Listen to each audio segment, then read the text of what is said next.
Gente, eu sou a Mandy e hoje eu tô realmente com um pouquinho de frio.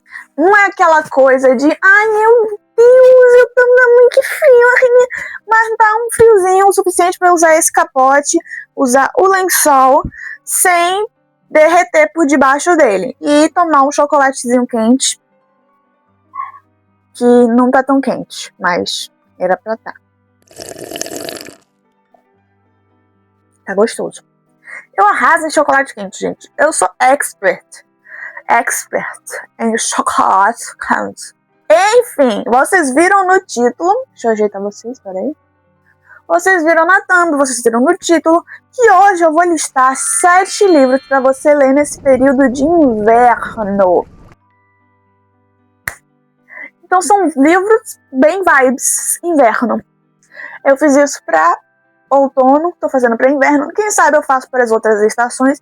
Eu não sei, porque realmente primavera eu fico me perguntando, que livro combina com a vibe primavera? Não sei, não consigo pensar em nenhum agora. Mas não é sobre isso o vídeo, então não preciso pensar agora. Preciso pensar agora são os livros de inverno que eu separei no meu tablet. Vai aparecer.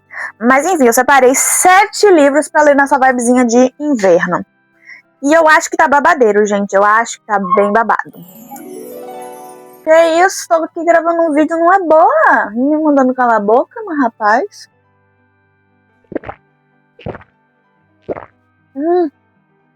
Tá muito bom. Nossa. De início não tava muito bom. Mas aí eu coloquei leite em pó e aí ficou uma delícia.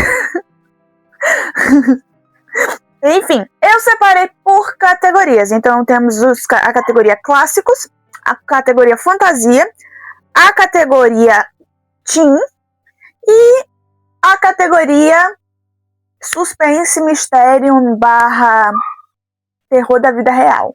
Eu vou ter que ler pra vocês a sinopse. Vocês sabem que eu não sei memorizar as coisas. Eu também não sei ler muito bem. Então eu vou dar umas travadinhas enquanto eu estiver lendo. Mas, para de girar, por favor. Tá girando a tela que tá me irritando num nível absurdo. Mas vamos tentar fazer um vídeo legal que nem foi o do outono, né? Mas eu acho que a gente vai conseguir. Segura na minha mão que a gente vai conseguir. Segura na minha mão. Enfim, vamos para os clássicos. O primeiro clássico que eu gostaria de enaltecer aqui para vocês é Persuasão, de Jane Austen. Persuasão é o último livro completo que a Jane Austen escreveu, ou seja, ela terminou de escrever esse livro, ela começou a escrever um outro, mas aí ela morreu no período do outro, e eu ainda não li esse período desse livro que foi pela metade. E acompanha a Anne Elliot. Após ser convencida por sua família esnobe a romper um noivado com o jovem oficial Frederick William, por falta de fortuna, Anne reencontra seu antigo amor 8 anos depois, rico, bem-sucedido, tendo que decidir se dará uma segunda chance ao coração. Enfim, Persuasão é o livro mais melancólico da Jane Austen, porque a Jane Austen ela faz os livros de romance, mas são meio que comedinhas, sabe? Porque pra hoje em dia não é um humor muito apetitoso pra gente. Mas era sátiras à sociedade em que ela vivia na época. Então tem piadocas, tem momentinhos de humor, sabe? Persuasão tem esses momentinhos, mas, no geral, Persuasão é mais triste. Porque a Anne é uma personagem muito triste. Ela é muito triste, melancólica, ela tá sofrendo por amor. Ela claramente está sofrendo por amor, porque, pelo menos dos que eu li, as outras, o amor chegava até elas ao acaso, entendeu? Elas não eram o foco delas, mas chegava até o acaso. A Anne também de início não é assim, mas quando o amor chega e ela rejeita, ela começa a sentir um vazio dentro dela que é muito triste, gente.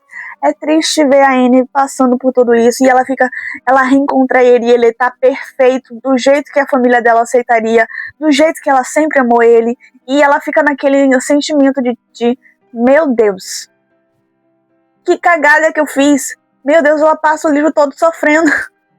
É muito bom. E eu sei que o inverno não necessariamente é uma estação triste, mas geralmente é mas geralmente é uma estação que remete a essa tristeza, remete a esse frio, né, essa frieza, essa melancolia. O segundo livro que eu vou falar também é um clássico, que é Memórias Póstumas de Brás Cubas. Memórias Póstumas de Brás Cubas, eu acho que dos que eu li, é o melhor livro do Machado de Assis. É porque eu só li 3 também, né? Não é o meu favorito, porque o meu favorito é Emma, porque eu sou romântica, incurável, essas coisas, enfim. Mas Memórias Póstumas de Brás Cubas é muito, muito bom, gente. É muito, muito bom. Eu fui ler pelo meme, porque virou um meme, acho que uns 2 anos atrás, virou um meme. Mas eu fiquei encantada, gente. É muito bom. E ele traz também esse negócio de um pouco de melancolia, mas também traz o divertimento brasileiro, né? Porque Brasil é Brasil. É um livro nacional. Então, enfim, né? Publicado em 1881 por Machado de Assis, Memórias Póstumas de Brás Cubas é o marco inicial do realismo no Brasil. A obra é narrada em primeira pessoa por um defunto autor que decide escrever sua autobiografia após a morte, relatando suas memórias, desilusões e a hipocrisia da elite carioca do século XIX. Aí, é um livro que tem uma vibe muito engraçada, mas também é triste, gente. Eu tô trazendo um livro triste, eu prometo pra vocês que os livros não são todos tristes, tá? Não é porque os livros são tristes, porque, por exemplo, Persuasão tem um final feliz. Memórias Póstumas de Brás Cubas. Mas tem os momentos felizes, são os momentinhos. É porque não é que o livro seja triste, totalmente triste. É porque tem a vibe, tá? Então é tipo um Dark Academia. E tem aquela melancolia, mas não é totalmente infeliz. Nossa, tá muito gostoso. Gente, que delícia de... Eu sempre falo isso dos meus chocolates quentes, né? Mas é porque eu me arraso demais. Eu me arraso demais de chocolate quente. Categoria fantasia, que coincidentemente é sáfica, tá? Não foi de propósito que as fantasias que eu vou mencionar aqui sejam todas sáficas, só foi um acontecimento. Primeiro, vamos para o nacional Luzes do Norte. Luzes do Norte é babado, gente. Eu comprei um box que vinha o primeiro e o segundo. O segundo não é tão bom quanto o primeiro, mas é muito bom o primeiro. O segundo é legal, mas o primeiro é muito, muito bom, gente. É muito, muito bom. Tem talaricagem, tem magia, tem maldição. E tem uns rolê aí que é babado. Enfim, vamos ler a sinopse pra vocês. Luzes do Norte é uma fantasia nacional escrita por Giulia Domingues. A obra acompanha Dimitra, uma caçadora excepcional que é contratada para proteger Aurora, a herdeira da família mais rica da região. Enquanto enfrentam florestas nevadas, criaturas selvagens e um mistério envolvendo assassinatos no vilarejo, as duas desenvolvem uma profunda paixão. Esse é um livro que se passa no inverno, em Aurora Boreal. É um livro legal. É sáfico, como eu mencionei, é uma fantasia nacional e é bom pra caramba. É muito bom, eu me diverti muito lendo, eu me emocionei lendo. Tem plot twist, tem plot twist que eu previ o plot twist, mas não porque o plot twist seja fraco. É porque realmente eu sou muito boa em analisar a maldade humana. Então eu tô sempre esperando o pior de todo mundo. Então todo mundo que apareceu eu fazia, você é do mal. E aí apareceu outro, eu falava, você é do mal também. E aí aparecia outro, eu falava, você é mais do mal ainda, que eu conheço a sua índole, tá? Eu te conheço. Eu conheço você também, que não deixou o like nesse vídeo. Eu conheço você também, eu sei da sua índole. E o quarto livro, que é o segundo dessa sessão de fantasia sáfica, é Uma Correnteza Sufocante. Eu li recentemente, né, no vídeo passado? No vídeo passado eu li ele na maratona de 100 páginas por dia durante 7 dias. E assim, gente, babado, bafônico, muito bom o livro. A vibe do livro, meio gótica, meio Dark Academia, é muito boa. A protagonista é incrível, é impecável. Deixa eu ler a sinopse pra vocês ficarem integrados na situação. Mas, se você já viu o vídeo anterior, você já sabe mais ou menos do que o livro fala. Se você não assistiu, eu vou deixar aqui no cardzinho, se eu lembrar. Nesse lado. Eu tenho que usar a minha tatuagem como referência pro lado que fica o cardzinho. Lorelei é uma folclorista de temperamento explosivo. Embarca em uma expedição em busca de um local que guarda magia ancestral. O rei deseja usar esse poder incalculável para dominar o reino, enquanto Lorelei vê a chance de realizar seu sonho de se tornar uma grande naturalista. A situação sai de controle quando a sua mentora e líder da expedição é assassinada a bordo do navio. Com 5 suspeitos entre a tripulação, a única pessoa aparentemente inocente é a rival acadêmica de Lorelei, Sylvia von Wolf. Para desvendar a verdade, as duas precisam deixar a rivalidade de lado e unir forças. E o resto vocês vão ver nesse inverno, porque vocês vão ler esse livro, né? Olha o gancho que eu fiz. Ai, gente, eu tô evoluindo. Livros Teen. Por que eu fiz a minha? Que isso? Livros Teen. Quem é você, Alaska? Quem é você, Alaska? Tem total vibe inverno. Uma das frases mais famosas de Quem é você, Alaska é: se as pessoas fossem chuvas, eu seria uma garoa e ela seria um furacão. O que isso não remete ao clima invernístico brasileiro de chuva? A história acompanha Miles, um adolescente obcecado por últimas palavras famosas, que deixa sua vida pacata para estudar em um colégio interno. Sua busca por um grande talvez muda drasticamente ao conhecer Alaska Young, uma garota inteligente, rebelde, imprevisível e de personalidade forte. Ela fuma, bebe e esconde um passado familiar doloroso e é obcecada pela busca de uma saída do labirinto do sofrimento. Uma vibe meio Manic Pixie Dream Girl, mas o livro é bom, tá? O livro é bom, é teen, tá? É teen, é faixa 12 anos de idade, 12, 14 anos de idade. Eu li nessa faixa e gostei bastante. Eu reli até recentemente assim, tipo 3 anos atrás, talvez. Mas o livro é legal, tá? O livro é bom, muito bom. É triste um pouco, mas também é divertido ao mesmo tempo. O John Green, ele sabe fazer tristeza ser divertida. Ele sabe. O John Green, o João Verde, ele é bom nisso. E o 6º livro, o 2º livro teen, é Sua Alteza Real. Acho que o livro mais alegre dessa lista, porque, gente, que livro divertido, tá? É vibes demais. Ele, tecnicamente, é o 2º livro de uma... não sei se é uma trilogia ou se é uma duologia, mas não precisa ter lido o primeiro para ler esse não. Eu, inclusive, não li, porque no primeiro é outros personagens, é um casal hétero. Eu acho que é hétero, não tenho certeza se é hétero, pode ser que um deles não seja hétero, mas é um casal duárico, né? Mas esse eu li porque é um casal sapatônico, então eu quis me aprofundar nessa história. Ainda mais na época que eu tava lendo, eu tava numa época que eu tava, meu Deus, o que está acontecendo comigo? Então eu aproveitei, comprei o livro e me ajudou a me entender algumas coisinhas. Inclusive eu me identifico muito com a protagonista.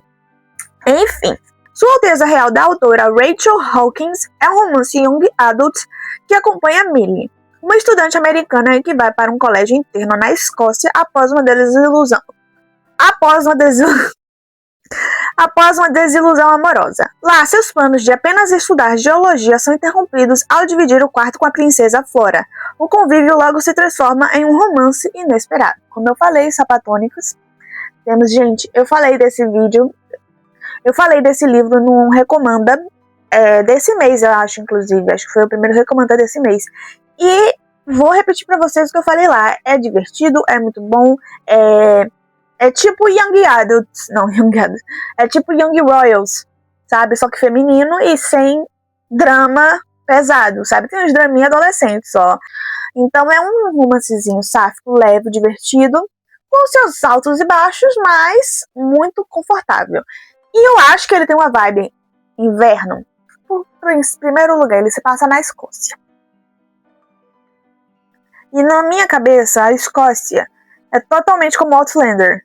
Frio pra cacete, saia xadrez, essas coisas todas. E pra fechar com chave de ouro, a depressão, o sofrimento, a tristeza, a maldade humana, o âmago do sofrimento humano, o 7º livro é A Garota do Lago. A Garota do Lago, do autor Charlie Donnelly, é um thriller de suspense que acompanha a repórter Kelsey Castle em uma investigação na pequena e pacata cidade de Summit Lake. Ela tenta desvendar o brutal assassinato de Becca Eccleston, uma estudante de direito que escondia segredos obscuros. Esse livro, muita gente fala mal dele, tá? Muita gente que fala mal dele, geralmente são as pessoas que são especialistas em suspense.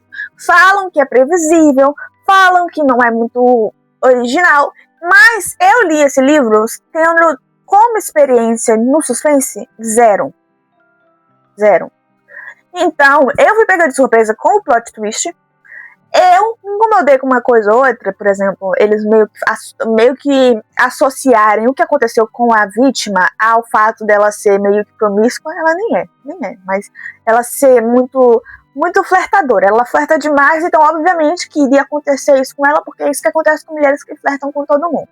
Então eu fico meio com o pé atrás nesse quesito. Mas, gente, eu acho que se você tá começando o suspense, começar com esse é interessante.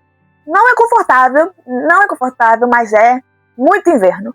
É bem inverno. É o mais brutal inverno. Porque se os outros são melancólicos e divertidos ao mesmo tempo, esse é só dor, sofrimento, violência, gente.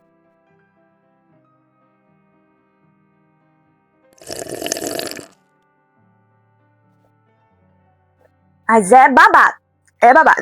Livro bônus.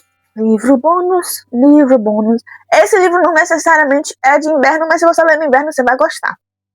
E é Ainda é Só Sobre Você. Meu livro! Sim, família! Ai, gente, Amanda, mas o seu livro se passa no outono. Sim, gente, ele se passa no outono. Mas dá pra ler ele no inverno também, porque ele é muito bom. Ele é muito bom. Tem vampira, tem elfo, tem bruxa, tem jambeiro. Tem um jambeiro, gente. Tem um jambeiro. Um jambeiro. Entendeu? Enfim, gente, esse foi o vídeo de hoje. Eu espero que vocês tenham gostado. Se inscreve no canal se você gostou. Se você não gostou, deixa nos comentários o que você não gostou e o que eu poderia melhorar. Compartilha pra geral. Curte.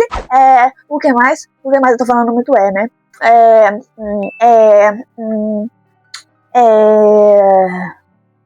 É isso, um beijo.